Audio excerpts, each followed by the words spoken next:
tomorrow the government decides that notwithstanding the fact that this is a privately run institution, we will tell you how you're supposed to run your place. Would that be acceptable to you? How are we so comfortable with the state interfering with our temples? When you ask for freedom of Hindu religious institutions from state control, you're not making a statement against any other community. You're not attacking any other faith. You're only attacking the state for its hypocrisy. What happens when the state chooses to drive a wedge between two different communities by making one community the subject of exercise of its control, uses its resources in the name of secularism to feather everybody else's nest? Why do I have to pay money to have access to the deity? It is the state which has imposed payment-based queue system across the board in all temples. But who takes the blame for this? The community takes the blame and the institution takes the blame for being money-minded. Have you ever wondered why is it that this institution and communities associated with this institution have been the subject of repetitive attacks whenever there's been an invasion or whenever there have been attempts at conversions? Demonize indigenous traditions, call them the devil, call them the Satan, shame them when it comes to their traditions and beliefs. And when the cup is empty and it has been emptied of local thought, you fill it with foreign thought. Dahi handi is out on its way. Firecrackers during Diwali is out on its way. God knows what else will find an exit option. Change is constant and change is good. That's what Bhagavad Gita says. But you have to decide whether it is change for the good or change for the worse. When your house help needs money, or when your security guard needs money, or when your driver needs money, please realize he is in that vulnerable position where he has opened himself up for predatory proselytization and conversion. There is no point in blaming the outsider or someone who doesn't belong to your faith as long as there are weaknesses within your own community. You can blame the thief for having the intent of entering your house, but keeping your house open without a lock is your problem, it's your mistake. You need to free Hindu institutions from state control. Beneficiaries of this particular goal will ultimately be the middle class Hindu, the low middle class Hindu, and Hindus who live below the poverty line.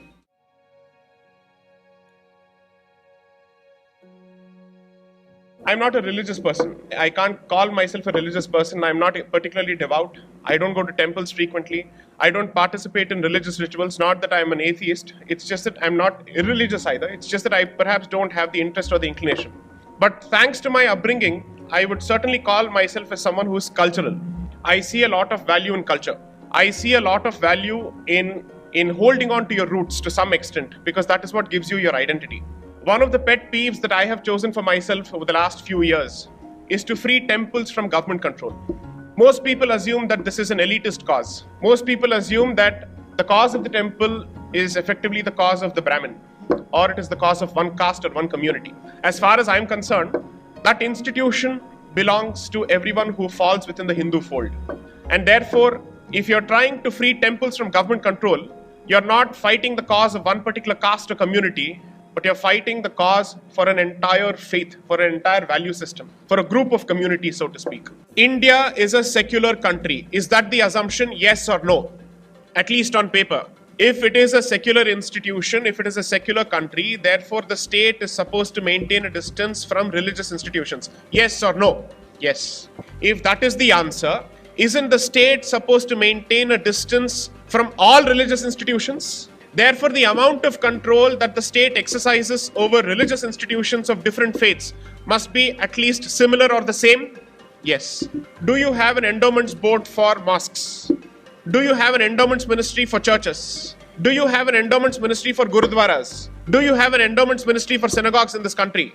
Then why do you have an endowments ministry for only Hindu religious institutions? By having a dedicated ministry that chooses to exercise control over the religious institutions of only one faith, either you're violating the concept of secularism after claiming for yourself this concept called secularism, that you're a secular country, or while you call yourself a secular country, you operate like a Hindu state, because a state that interferes with Hindu institutions can only do so if it believes that it is Hindu in character.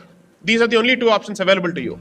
So either embrace your Hindu character and yet treat everybody equally, or remain true to the concept of secularism and stay equidistant from all institutions. If you choose to straddle on both the boats, you don't do justice to either of the boats. That is the simple concept. When you ask for freedom of Hindu religious institutions from state control, you're not making a statement against any other community. You're not attacking any other faith. You're only attacking the state for its hypocrisy.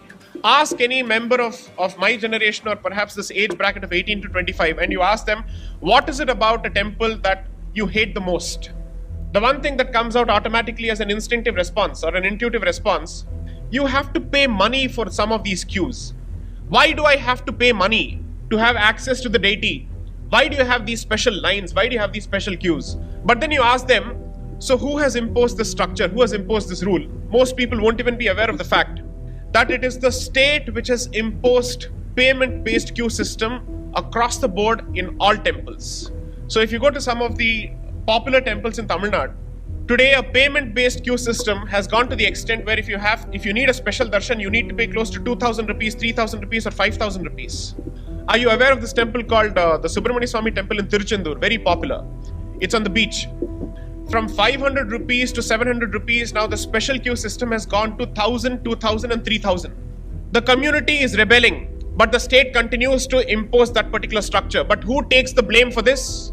The community takes the blame and the institution takes the blame for being money-minded.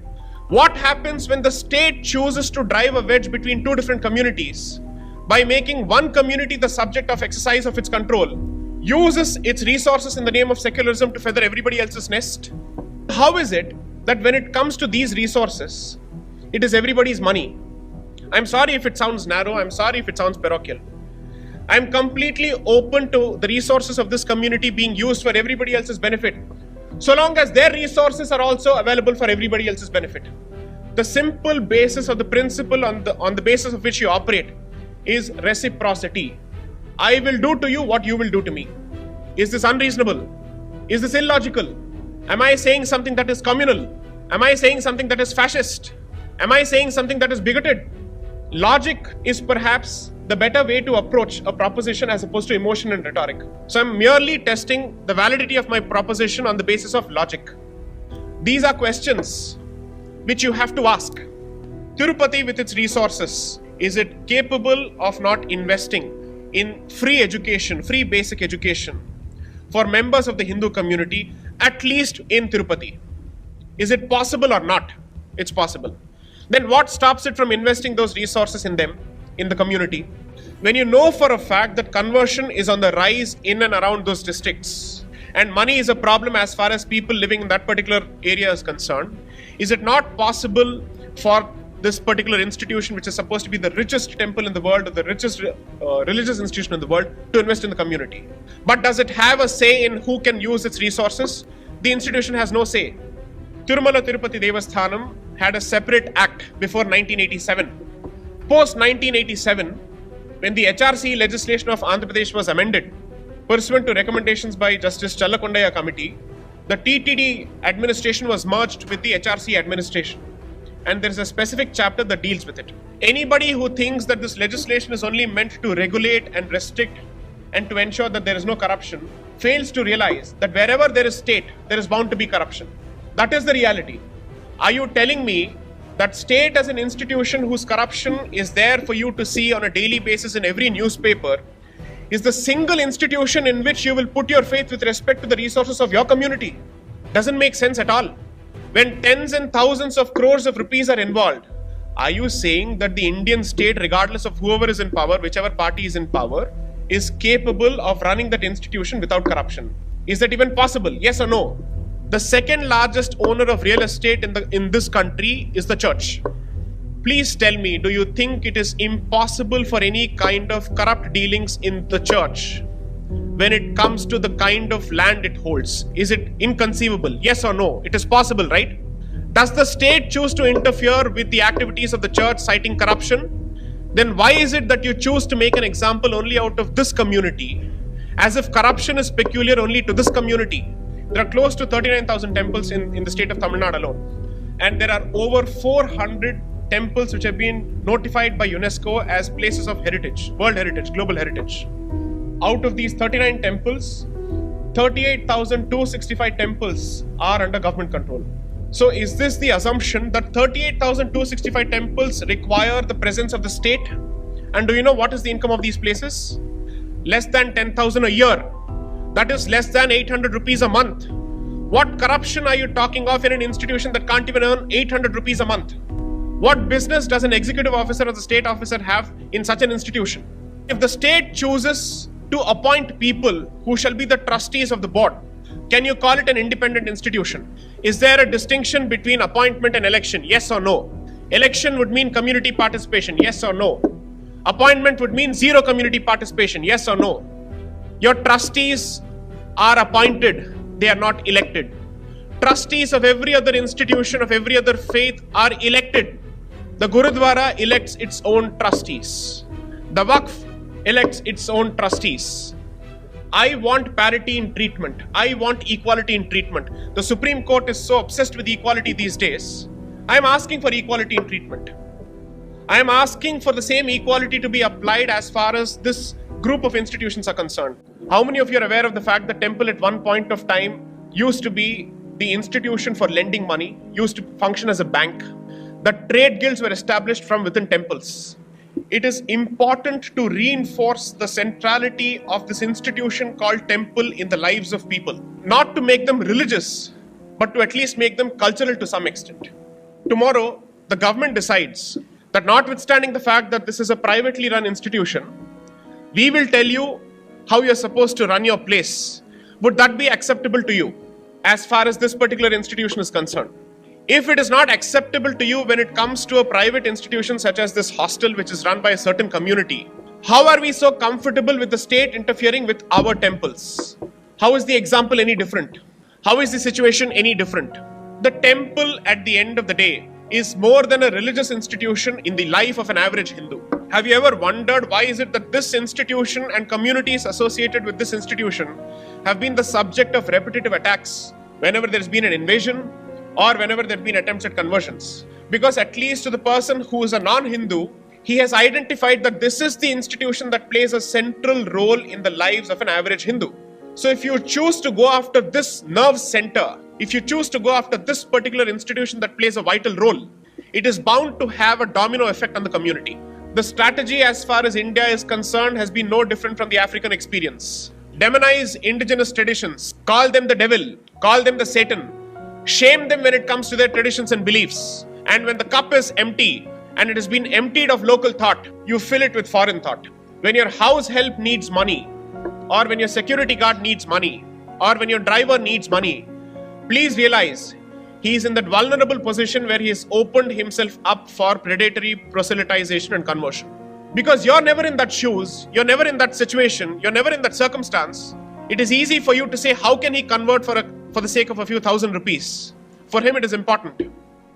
Only when temples choose to dedicate their resources for the benefit of the community and they invest in the community, they will strengthen the community from within. There is no point in blaming the outsider or someone who doesn't belong to your faith as long as there are weaknesses within your own community. You can blame the thief for having the intent of entering your house, but keeping your house open without a lock is your problem, it's your mistake. And it's your stupidity. So if you need resources to ensure that people are educated, that they don't struggle to provide at least basic education to their own children, you need resources, but your resources are in whose control? State control. And that is precisely why you need to free Hindu institutions from state control. So when somebody tells me this discussion on this topic is perhaps an elitist topic which is meant for the high-flying members of the society who sit in an air-conditioned room, they don't realize that the beneficiaries of this particular goal will ultimately be the middle-class Hindu, the low-middle-class Hindu, and Hindus who live below the poverty line. But whenever I ask this question, I have a few questions that come from the other side. What if the state leaves? Who will take care of our own institutions? So who is taking care of this institution? The state. Does the state conduct your Ganesh Chaturthi pandals and all that? Or even during Dashera? You have local communities which choose to pool in resources, which choose to hold their own festivals and their own functions. That is the innate spirit of this land. Self-reliance is the innate spirit of this land. License permit Raj is the invention of the Congress, but that's not the innate spirit of this country. So if you're capable of running or conducting these functions, is it not possible for the community to take care of its own institutions? The community can perhaps choose to say, we will also take care of members of other communities, but that is a decision that you will take based on your consent. It is not for the state to say, you give your money to this particular entity or this particular community. The Sabrimala case, as far as I am concerned, is perhaps the encroachment of the state not just in the secular aspects of the administration of the temple, but now the state is also interfering with the religious aspects of the temple. When I visited Sabrimala in 98, I was 13. I would have never guessed that in 20 years, I would face a situation where Sabrimala would be the center of such an ugly controversy. In a span of 13 years, this is the change. This is the pace at which things have changed. Sabrimala, at the very least, has a recorded history of 300 years. At the very least. So something which has survived for over 300 years stands set aside today by judicial intervention. In one fell swoop, it's gone. But we are trying to revive it. We'll see what can be done. Whether or not they understand the practice of that particular temple, they have chosen to impose equality in the most unequal manner possible, in the most discriminatory manner possible. Why do you think Sabrimala is under such intense attack? Any idea? That is the one place where, regardless of the background you come from, you bond, you're together, and you subscribe to one rigid Sattvic practice. And when you go there, Sabrimala, if its tradition were to be hijacked or if it were to be destroyed, I can't think of any other religious institution within the Hindu fold which will survive a similar attack. Because that is one place where there is no caste identity. That is one place which is free of any unch neech kind of thought. And if that institution is attacked and that institution succumbs, what will survive next? You have to ask yourself, which is the institution that is on the radar next? So when you look at this institution or this issue, please do not limit it to this narrow question of gender equality or gender discrimination. It goes beyond that. There are any number of Christians from Kerala who support the temple's practice of Sabrimala. Men from their own families have gone to the temple and their women have taken an active interest in that particular practice. But it is Hindus from all over the world who are now asking for entry of women, citing equality. When I visited Sabrimala in 98, in a span of 13 years, this is the change. Dahi Handi is out on its way. Firecrackers during Diwali is out on its way. God knows what else will find an exit option. This is the pace at which things have changed. Change is constant and change is good. That's what Bhagavad Gita says. But you have to decide whether it is change for the good or change for the worse. That's the question as a society you have to ask yourself. And this goes back to a fundamental problem. As long as you think of yourself as an individual, and as long as you think of yourself as an island who's untouched by the developments which are outside your control, this will be the problem. At some point, this community needs to make a decision, needs to take a stand. Will we be silent spectators to this rapid tide of change without even offering so much as a resistance, without even asking questions, without even holding people to account? So the other day I was talking to my cousin who's very candid and outspoken. So I asked him, do his friends call themselves spiritual but not religious? Do they call themselves atheists? Because on Facebook, this is a very popular status these days, spiritual but not religious. So I asked him, what do you think of all of this? I heard an unusually mature opinion from him. Unusual because I didn't expect it to come from that age group. He said, no, most people actually have it only because it's cool. Apart from the fact that since their parents have not taken an interest in teaching them their own traditions, they have no clue as to where they come from and what their roots are. So they automatically subscribe to the comfortable notion of atheism as opposed to subscribing to something whose logic they don't understand. The point I'm trying to make is, one generation or two generations have already made the mistake of not passing on their traditions and roots to their children. If it continues at this rate, all in the name of liberalism, they'll do what they wish to do. I leave it entirely to their own devices. You will find a situation where 80% of this country has opened itself up to all sorts of influences from outside, good, bad, and ugly. And you will have absolutely no control over how the society changes subsequently. And there will come a point where you'll ask yourself, how did this come about? I went to Israel recently. Think of the Israeli society as a society with concentric circles. At the core is the ultra-Orthodox Jewish community. The next ring is the Orthodox Jewish community. Then comes the conservative Jew. Imagine ultra-Orthodox, Orthodox, and then you have the conservative Jew. And then you have the secular Jew. And on the outer fringe is perhaps the atheists. But the one thing that I was surprised and astounded by is the shared sense of Jewish heritage and pride in Jewish heritage that each of these people have, regardless of which ring they are in. Can you say the same thing about a secular Hindu and a conservative Hindu as far as India is concerned? You will not be in a position to say this because he is so far removed and his level of guilt is so high that he'll perhaps be the first person to spit on his own roots compared to the outsider, so to speak, or someone who's outside the faith. Do you find it wrong if I say that only Hindu employees must work in Hindu institutions. I am not saying only Hindu employees must work in state institutions. But at the very least, I have a right to say in Hindu institutions only Hindus should work and they should benefit. Or would you use even secularism to say even that is a bigoted position? Is it possible for a Hindu to become a minority welfare minister? Is it possible for a Hindu who professes and practices the Hindu faith to become the head of a Waqf board? Do you have absolutely any say in how the bishop or the diocese chooses to deal with the property of the Christian community?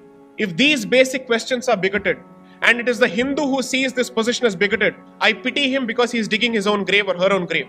Unfortunately, if I were to raise these questions before members of other communities, take it from me that I will find more acceptance from them, because then I will say, you interfere with me, I will interfere with you. So they will immediately say, you stay within your own territory. But it is the Hindu who will be the first person to object to my position. So there is no point in blaming anybody else. There is a problem with your indoctrination. There is a problem in the manner in which you've been brainwashed for generations. Unfortunately, this community is in deep slumber. It has slept for long enough. God knows what is the reason for the slumber. We keep sleeping over and over again when it comes to these institutions. Since these questions have not been raised over the last 2 generations, people like me have had to step up. And since nobody has asked a question for the last 2 generations, that status quo has become acceptable. So when I ask these questions, I look like the idiot. Why is he asking these questions? Nobody has bothered to ask these questions. We are perfectly comfortable with the situation. What you don't realize is real estate means presence. Presence means visibility. Visibility means you exist. When you don't exist, when you're out of the public eye, you've effectively been relegated to the margins. Your ignorance with respect to your own traditions is going to be used against you to humiliate you, to shame you, to call you a patriarch, to call you a chauvinist, to call you whatnot, until a point comes where you would have decided to give up your identity altogether. Whatever is happening around you is not a struggle for resources, but it is a struggle for identity. Any number of people would say, but why is identity so important? Look at China, look at America. Then you have not understood their history. America believes in manifest destiny. It believes that it has a destiny to lord over the world, so to speak. That it has a destiny which facilitates pursuit of happiness. That is the identity they've imputed to themselves. China subscribes to the Middle Kingdom concept. What about India? We fail to realize the sheer privilege that we enjoy after generations of living in one unified territory from Himalayas to the south. This is something that even Chandragupta Maurya could not achieve, despite having a Chanakya by his side. This is something that Samudragupta could not achieve. This is something that even the Mughals could not achieve. As long as your identity exists, this entity exists in the way it exists. The day your identity is eviscerated and your identity is hijacked, India as it exists today, despite all its flaws, will cease to exist. So whenever I discuss or give a talk on this topic, I'm asked, what can we do as people? What can we do? How do we contribute? It's not necessary for you to always think big. There are certain things that most people can do within their own circumstances, which is completely within their control. So I'm giving you 3 options. If you're running an institution or you're an entrepreneur, is it not possible for you to ensure that people who work for you are taken care of and they participate in your festivals and they're made to feel part of this system and this ecosystem and the Hindu fold? I'm talking of your Hindu employees at the very least. You don't need to impose your faith on anybody else. Is it not possible for you to ensure that when they're struggling for money, they don't go to some institution that says that I'm willing to offer you money provided you change your faith? Is that not within your control? Indic Renaissance, in its most lucid terms, in perhaps the most simplest of terms possible, is an urge, a plea to each of you members to take an active interest in the affairs of your community, to take an active interest in your own traditions, and to make sure that you pass on the traditions that you have got, which is perhaps a fraction of what your parents had. At least that fraction must go to your children, at the very least. Don't blame the schools for their education, because then you're effectively saying that schools are responsible for upbringing, we are only responsible for conception and delivery. You have had the child, so the children are yours. They are not the wards of the state. So as far as teaching is concerned, don't limit it or exclusively to the schools. Take an active interest in what is it that your child is learning. If textbooks are teaching nonsense, and parents don't take an interest, they will assume that parents also endorse that nonsense. And if that brainwashing starts at this age, he will have absolutely no problems with anybody interfering with the Hindu institution. So there is only a point to which you can constantly blame others for your own mistakes, your own weakness, and your own inability to stand up for your traditions. But you can't stand up for your own traditions because you don't know your own traditions. Do not treat any of these talks as pastimes. I'm asking you to take ownership of at least one initiative, something that you believe in, and throw your weight behind it. If you're interested in reviving a certain art form, please see how is it that you can contribute to it. At the very least, take an interest in the temple which is in your locality and ask yourself who is running it. What is the level of state interference in it? Where does the money in the hundi go? Ask these questions. These are basic questions. This is doable. Not one suggestion that I've given is unreasonable. It doesn't require a stretch of your resources or imagination. It only requires you to put your money where your mouth is. So the next time you choose to whine about dharma, or you choose to whine about your religion, or you choose to whine about how the Indian state is hypocritical or is discriminatory towards Hindus, just ask yourself, have you taken at least one step? Have you contributed at least one brick to changing the status quo? If you have done nothing, I must say this bluntly, you do not have the right to whine. Under Article 19 or Article 14 or Article 21 or any of the free speech rights, while you have the freedom to speak and the freedom to express, we have unfortunately translated it to freedom to whine endlessly. This has become the nature of our society. So at the very least, anyone who seems to be a person of resources rushes to an ashram for salvation, God knows for what reason. I have to put this point. I have to say this. I'm sorry if I'm offending a lot of people. I'm simply paraphrasing what Vivekananda has said. You do not have a right to seek individual salvation when the rest of your society is struggling. You have not arrived at a phase where each of you can start going towards salvation. Go to any number of ashrams, patronize any number of babas, no problem, but come back to the temple. Because no matter which Baba comes and which Baba goes, the temple has to remain, it shall remain. It is your responsibility to ensure that it remains for eternity. Put your faith in any number of people. I won't use this phrase called Godman because according to me that's wrong. No problem. But the source is the temple. The root is the temple. The Gangotri is the temple. All of them derive their knowledge only from the temple and from the knowledge that has come from the temple. So whether they attribute their knowledge and their success to the temple or not, at least you should know where they draw their knowledge from. So my request to you would be, perhaps one generation has to swallow this poison pill for the next generation to continue calling itself practitioners of the Sanatan Dharma.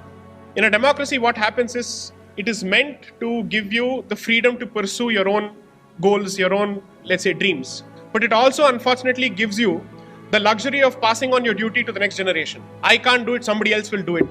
And as a consequence, what you have handed over as legacy to the next generation is a set of problems which only keeps growing by the day. A set of identity-related challenges which only keeps piling up by the day. So the hope is, at least in my generation, we'll reduce the burden for the next generation, if not eliminate it. Help us. Help us by helping yourself. Take an active interest in the people around you. I'm sure at the very least, you can influence 5 people in your circles. I'm not asking you to convert. I'm asking you to tell them what you stand for. If somebody spits against your faith or your community in front of you, the very least you can do is to speak up and stand up for your community, as opposed to keeping your mouth shut out of some misplaced sense of politeness. Politeness is not in keeping your mouth shut when somebody is spewing venom against your faith. It's as good or as bad as respecting a friendship where the friend is actually spitting at your parents and you don't want to hurt the friend's sentiments. It's as stupid as that. Are you going to choose your parents over your friends? That is the question that you have to ask yourself. This is the simplest example that I can at least offer. Go back to the basics. Read Aurobindo, read Swami Vivekananda, read Madan Mohan Malviya, read K.M. Munshi, read Ambedkar. Do read him. I haven't found one intellectual in the last 60 years who comes anywhere close to his clarity of thought. He is one of the sterling individuals that we have produced. Whatever his angst may have been against certain scriptures, that was a product of the circumstances he was brought up in and the product of the circumstances he lived in. But remember, he never chose to convert outside the dharmic fold. He never chose to convert to any other faith despite all the incentives that were offered to him. He tried his best to ensure that caste discrimination and untouchability were reduced. And when he realized that he couldn't succeed, he went to the closest option available that allows him to remain within the fold, which is Buddhism. He did not convert to any other faith.